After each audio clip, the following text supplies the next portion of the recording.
حضرت صالح علیہ السلام عظیم پیغمبر حضرت نوح علیہ السلام کی نسل سے تھے۔ اللہ تعالیٰ نے انہیں سمود قوم کی ہدایت کے لیے منتخب فرمایا۔ یہ ایک قدیم قبیلہ تھا جو الحجر میں آباد تھا، جو اب مدائن صالح یعنی صالح علیہ السلام کے شہر کے نام سے جانا جاتا ہے اور شمال مغربی عرب میں واقع ہے۔ اب حضرت صالح علیہ السلام صرف سمود قوم کے عام افراد میں سے نہیں تھے۔ انہوں نے اپنی شخصیت اور کردار سے معاشرے میں ایک بلند مقام حاصل کیا تھا۔ ان کی ایک نمایاں شخصیت تھی اور وہ دیانتداری اور سچائی کی وجہ سے مشہور تھے۔ سمود قوم ان کی حکمت اور نیک صفات کی وجہ سے ان کا احترام کرتی تھی اور انہیں اپنا رہنما بنانے کے لیے تیار تھی۔ اسی دور میں اللہ تعالیٰ نے حضرت صالح علیہ السلام کو نبوت عطا فرمائی۔ وحی ملنے کے بعد حضرت صالح علیہ السلام نے اپنی قوم کی عبادت کی روش پر تنقید کرنا شروع کی اور انہیں توحید اللہ کی وحدانیت کی تعلیم دی۔ انہوں نے فرمایا، اے میری قوم، اللہ کی عبادت کرو، اس کے سوا تمہارا کوئی معبود نہیں۔ اسی نے تمہیں زمین سے پیدا کیا اور اسی نے تمہیں اس میں بسایا۔ بس اس سے مغفرت طلب کرو اور اس کی طرف رجوع کرو۔ بے شک میرا رب قریب ہے اور دعا قبول کرنے والا ہے۔ سورہ ہود آیت 61۔ قوم سمود کو یہ بات ناگوار گزری۔ وہ حضرت صالح علیہ السلام کی عزت تو کرتے تھے مگر ان کے اس نئے پیغام کو پسند نہیں کرتے تھے۔ انہوں نے کہا، اے صالح، اس سے پہلے تم ہم میں ایک امید کی کرن تھے۔ کیا تم ہمیں ان چیزوں کی عبادت سے روکتے ہو جن کی عبادت ہمارے باپ دادا کرتے آئے ہیں؟ اور بے شک ہم اس چیز کے بارے میں شدید شک میں ہیں جس کی طرف تم ہمیں بلاتے ہو۔ سورہ ہود آیت 62۔ یہی معاملہ حضرت صالح علیہ السلام کے ساتھ بھی پیش آیا۔ وہ قوم کے پسندیدہ رہنما بننے والے تھے، لیکن جیسے ہی اللہ کا پیغام لے کر آئے، لوگ ان سے مایوس ہو گئے۔ قوم نے ان سے کہا، تم ہمارے درمیان ایک باعزت شخصیت تھے، لیکن ایسا نہیں تھا کہ سب نے ان کی بات کو ٹھکرا دیا۔ چند غریب اور سادہ دل لوگ ان کے پیغام کی سچائی کو سمجھ گئے۔ انہوں نے حضرت صالح علیہ السلام کی خلوص اور سچائی کو پہچانا، لیکن قوم کے امیر اور بااثر لوگ جو دنیاوی شان و شوکت میں مبتلا تھے، ان کے لیے یہ پیغام قبول کرنا مشکل تھا۔ ان کے مال اور طاقت نے انہیں اندھا کر دیا تھا اور وہ اپنی غلط زندگی کو چھوڑنے کے لیے تیار نہ تھے۔ ان کے لیے حضرت صالح علیہ السلام کو مجنون یا کسی اور الزام سے بدنام کرنا آسان تھا، بجائے اس کے کہ وہ اپنی برائیوں کو تسلیم کرتے۔ سیدنا صالح علیہ السلام نے قوم سمود کو تبلیغ کرنا جاری رکھا۔ وہ دلیل اور عقل کے ساتھ بحث کرتے رہے اور آہستہ آہستہ کچھ اور لوگ بھی ان کے پیغام کی پیروی کرنے لگے۔ یہ بات دوسروں کے لیے پریشانی کا باعث بنی۔ انہیں خدشہ تھا کہ اگر صالح علیہ السلام کے پیروکاروں کی تعداد بڑھتی رہی تو ان کا اثر و رسوخ بڑھ جائے گا۔ لہذا انہیں روکنے کے لیے وہ صالح علیہ السلام کے پاس آئے اور کہنے لگے، ہم اپنے باپ دادا کے معبودوں کی ہی عبادت کریں گے، لیکن اگر تم کوئی معجزہ دکھا سکو تو ہم مان جائیں گے کہ تم واقعی اللہ کے رسول ہو۔ ان کے لیے یہ بات واضح طور پر ایک مذاق تھی۔ ان کا مقصد یہ تھا کہ معجزہ کو اتنا ناممکن بنا دیا جائے کہ صالح علیہ السلام کے لیے اسے پورا کرنا ممکن نہ ہو۔ لہذا قوم کے سرداروں نے صالح علیہ السلام کو بٹھایا اور ایک بہت بڑی چٹان کی طرف اشارہ کرتے ہوئے مطالبہ کیا، اس چٹان کو 2 ٹکڑوں میں تقسیم کر دو اور اس کے اندر سے ایک انتہائی بڑا، بالوں والا اور خوبصورت اونٹ نکلے۔ انہوں نے مزید اضافہ کرتے ہوئے کہا کہ وہ اونٹنی ہونی چاہیے، 10 ماہ کی حاملہ ہو اور پورے شہر کے لیے دودھ پیدا کر سکے۔ وہ ہنسنے لگے کیونکہ انہیں یقین تھا کہ یہ کام ناممکن ہے، لیکن صالح علیہ السلام اپنی قوم کو اللہ کے راستے پر لانے کے لیے بے قرار اور پرعزم تھے۔ لہذا انہوں نے اپنے رب سے دعا کی کہ وہ لوگوں کی درخواست کو پورا کرے۔ اور وہ دن آیا جب صالح علیہ السلام نے اپنی قوم کو معجزہ کے ظہور کا مشاہدہ کرنے کے لیے جمع کیا، اور سمود کی طرف ہم نے ان کے بھائی صالح کو بھیجا۔ انہوں نے کہا، اے میری قوم، अल्लाह की इबादत करो, इसके अलावा तुम्हारा कोई माबूद नहीं। तुम्हारे पास तुम्हारे रब की तरफ से वाज़े निशानी आ चुकी है। ये अल्लाह की ऊँटनी तुम्हारे लिए एक निशानी है। बस इसे अल्लाह की ज़मीन में चरने दो और इसे नुकसान पहुंचाने के करीब भी न जाओ, वरना तुम्हें दर्दनाक अजाब पकड़ लेगा। सूरत अल-अराफ आयत 73। ऊँटनी एक जिंदा मौजिज़ा थी जो गुजरते हर दिन के साथ लोगों को इस्लाम की तरफ राग़िब कर रही थी। कौम सुमविद ने साले अलैहि अस्सलाम से एक बहुत बड़ी ऊँटनी का मौजिज़ा मांगा था जो बहुत ज्यादा खाती हो, और अब वो मौजूद थी। साले अलैहि अस्सलाम ने एक शर्त के तौर पर खबरदार किया था कि अल्लाह की निशानी को नुकसान न पहुंचाया जाए।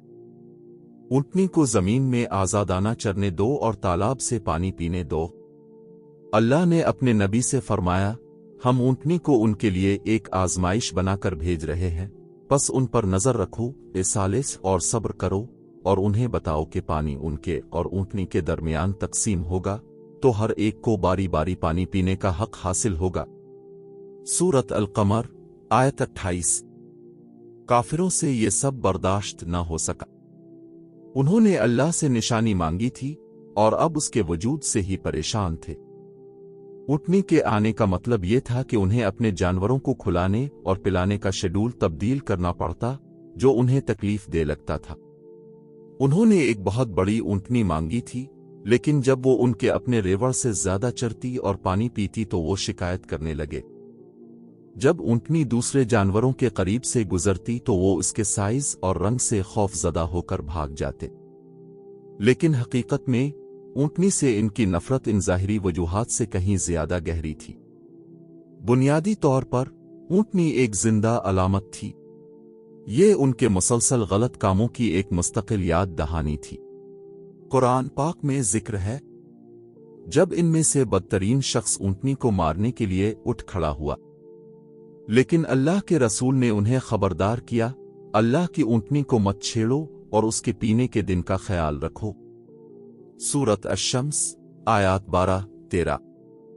शहर के एक काफिर ने तहरीक पाई और ऊँटनी को हलाक करने की साजिश करने लगा।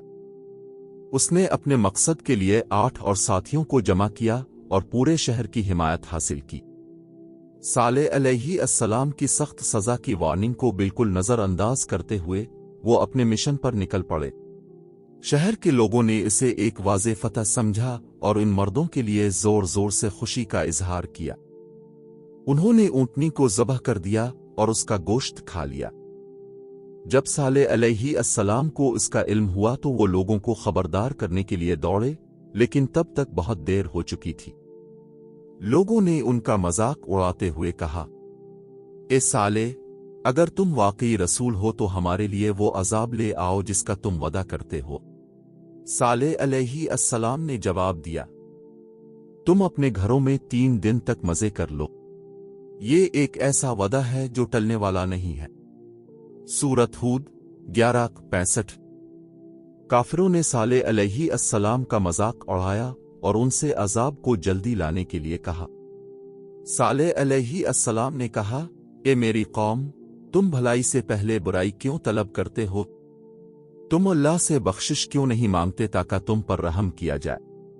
उन्होंने जवाब दिया, हम तुम्हें और तुम्हारे साथियों को बदशगुनी की अलामत समझते हैं। साले अलैहि अस्सलाम ने कहा, तुम्हारी बदशगुनी अल्लाह के साथ है, लेकिन तुम एक ऐसी कौम हो जो आजमाइश में डाली गई है। सूरत अल-नमल आयत 46-47। लोगों ने कोई तवज्जो ना दी। वो अपने फसाद के मकसद पर पूरी तरह कायम थे। 9 साजिशियों ने मिलकर नबी को कत्ल करने का मंसूबा बनाया। अल्लाह की कसम खाओ कि हम रात के वक्त उसे और उसके खानदान को कत्ल कर देंगे। फिर हम इसके वली से कहेंगे, हमने इसके खानदान के तबाह होने का मुशाहिदा नहीं किया, और बेशक हम सच्चे हैं। सूरत अल-नमल 27-49। दरी असना, अल्लाह ताला ने कौम सुमोद के लिए एक मंसूबा बनाया हुआ था, और उन्होंने एक साजिश की, और हमने भी एक साजिश की, जबकि वो समझ न सके। सूरत अल-नमल 27-50। लिहाजा अल्लाह ताला ने साले अलैहि अस्सलाम को हुक्म दिया कि वो अपने पैरोकारों को जमा करें और शहर छोड़ दें।